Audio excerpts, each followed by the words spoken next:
بسم اللہ الرحمن الرحیم۔ السلام علیکم ناظرین، آپ دیکھ رہے ہیں میرا چینل جس کا نام ہے سیکھ لیتے ہیں۔ آج کی ویڈیو میں چیک سے متعلق ڈسکشن کی جائے گی کہ اگر آپ کا چیک یا چیک بک گم ہو جاتا ہے، چوری ہو جاتا ہے یا کسی کے قبضے میں چلے جاتا ہے، کوئی دھوکے سے لے لیتا ہے یا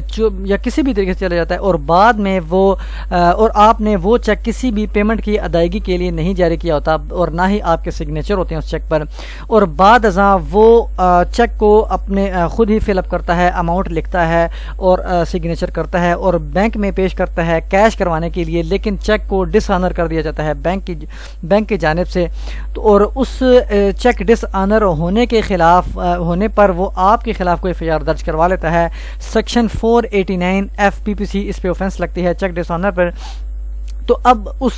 جب آپ کے خلاف خدا نخواستہ درج ہو جاتا ہے، بلیک میل کیا جاتا ہے، پریشانی ہوتی ہے، تو اب وہ آپ کے پاس کیا ریمیڈی ہے، آپ اپنے کیس کو اپنا جو ہے ڈیفنس کس طرح اسٹرانگ بنا سکتے ہیں۔ آپ سے ایک ججمنٹ شیئر کروں گا۔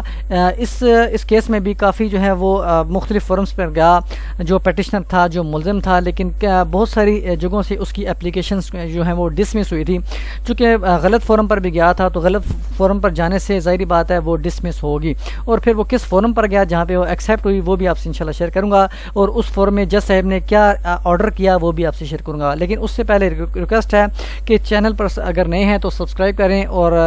ساتھ میں بیل آئیکن پر بھی کلک کریں تاکہ فیوچر کی کوئی بھی ویڈیو جو میں اپلوڈ کروں آپ تک بر وقت پہنچ سکے۔ اس کے ساتھ ساتھ کوئی بھی سروسز حاصل کرنی ہے کسی بھی ویور نے، چاہے وہ کورٹ سے ریلیٹڈ ہے، ویزا پرپسز ہے یا ٹرانسلیشن سروس ہے، تو ہمارے گیون نمبر 030358299071 پر رابطہ کر سکتا ہے۔ یہ ہمارے سامنے ایک ججمنٹ ہے۔ اس طرح کا یہ بھی کیس اسی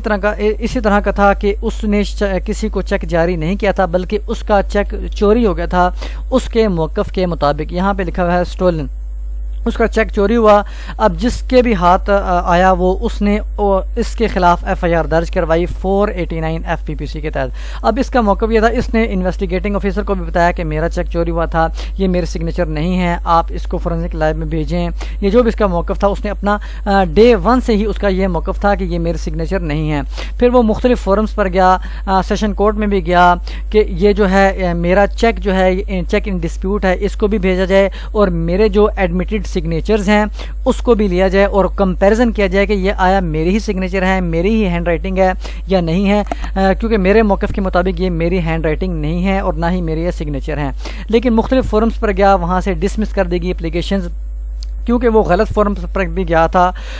کئی جگہوں پہ، تو وہ اس وجہ سے بھی ڈسمس کر دے گی۔ لیکن بعد ازاں وہ صحیح فورم پر بھی گیا، وہاں سے بھی ڈسمس کر دے گی۔ پھر یعنی کہ صحیح فورم کون سا ہے، اس کا جو ہے مجسٹریٹ ہے، علاقہ مجسٹریٹ ہے، جو تھانے کا مجسٹریٹ، وہاں پہ بھی گیا، لیکن جو ٹرائل کورٹ ہے اس نے بھی ڈسمس کی۔ پھر اس آرڈر کے خلاف وہ کرمنل ریویژن میں یعنی سیشن کورٹ میں گیا، وہاں پر بھی ڈسمس کر دے گی۔ یہ کچھ آرڈر ہے، میں اس کو پڑھ کے تو نہیں سنا رہا لیکن آپ کو سمپل بتا رہا ہوں کہ انہوں نے ڈسمس کر دے گی۔ اور اینڈ پہ جا کے وہ ریٹ پٹیشن اس نے فائل کی، آپ کے سامنے ریٹ پٹیشن ہے، ہائی کورٹ میں فائل کی، 1270 اس کی ریٹ پٹیشن ہے، 2014 میں یہ فائل ہوئی۔ اور اس میں جج صاحب کی کیا جو ہے آبزرویشن تھی،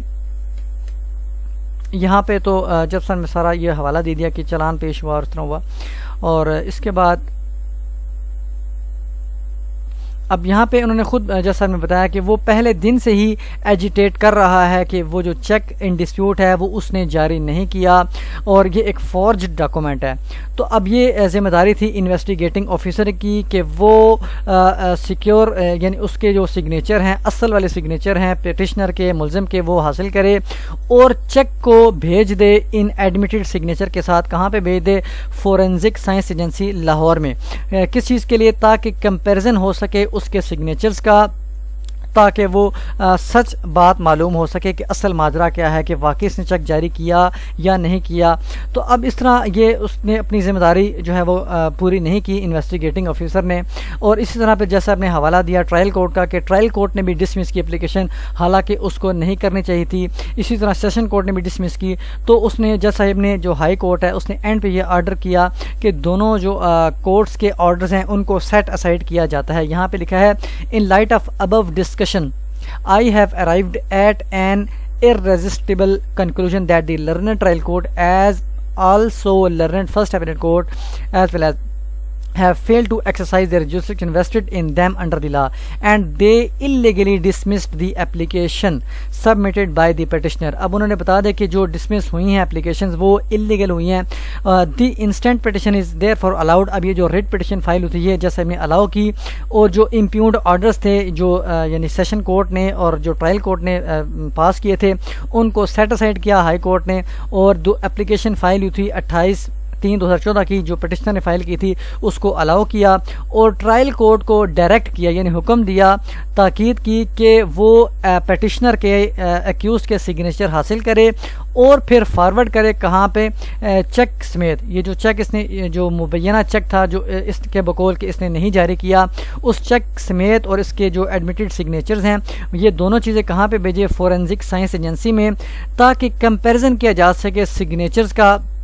اور پھر اس کے بعد مزید ڈائریکشن دی کہ پروسیڈ کرے میٹر کو strictly in accordance with law. تو اس طرح کا اب اگر وہاں سے فورینزک سائنس ایجنسی سے یہ آ جاتا ہے کہ یہ سگنیچر اس کے نہیں ہیں, یہ ہینڈ رائٹنگ اس کی نہیں ہے, تو اس کے حق میں ایک بات آ جاتی ہے, اس کا موقف درست ثابت ہو سکتا ہے. لیکن ایک اور بات کو بتاتا چلوں کہ اگر آپ کا چیک چوری ہو گیا ہے تو آپ کا کام یہ بنتا ہے, باقی چیز پروسیڈنگس تو آپ نے فالو کرنی ہے پروسیجر, لیکن اس کے ساتھ ساتھ آپ نے پولیس کو رپورٹ بھی کرنی ہے کہ میری چیک بک چوری ہو گئی ہے, گم ہو گئی ہے, اور آپ کے پاس تمام ریکارڈ ہونا چاہیے. اگر آپ نے اس کی الٹرنیٹ یعنی اس کے بعد کوئی دیگر چیک بک بھی حاصل کی ہے تو تمام آپ کے پاس ریکارڈ ہونا چاہیے تاکہ آپ کا موقف جھوٹا ثابت نہ ہو اور تمام چیز آپس میں کوریبوریٹ کریں.